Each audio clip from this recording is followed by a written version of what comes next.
你有发现吗？水龙头如果滴水，请师傅来修，10之8九都会建议直接换整支。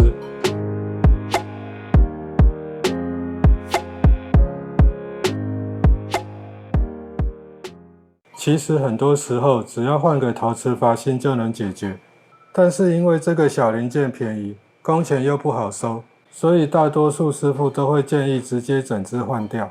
懂这一点，你就知道什么时候该自己动手，省下一笔不必要的开销。大家好，我是阿宝，欢迎来到阿宝频道。我们先来看一下这个水龙头的状况。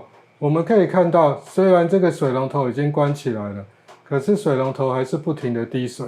我之前也跟各位分享过非常多关于水龙头的影片，有需要的话，相关的影片我会放在说明栏以及资讯卡。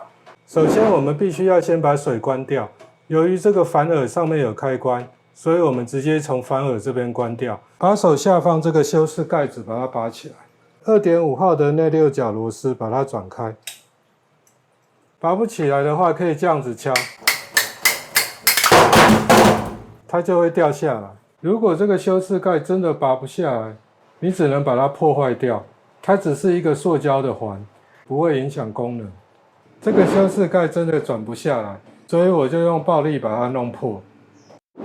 麻烦各位订阅、开启小铃铛、按赞、分享我的影片，也欢迎各位使用荧幕下方的超级感谢，给阿宝抖内一下，请阿宝喝杯饮料，这样子是对阿宝频道最好的支持与鼓励哦。一样，我们用笔在这上面做个记号。这个破茧环是我们见过的6角的破茧环，所以我们使用这个套筒把它转下来，把阀先拔起来，摇晃一下。高角的陶瓷芯在安装之后，要用手大力把它往下压。接着我们把破茧环转紧。接下来我们要把这个修饰盖装上去，再来把把手套回去。内六角螺丝把它转紧，最后确认把两边的水都打开，最后再做一下测试就好了。冷水 OK， 热水这边也 OK， 关闭，然后不会滴水。我们今天的影片就跟各位分享到这边哦。如果喜欢我的影片，记得帮我按个赞，然后分享我的影片哦。我们下次见，拜拜。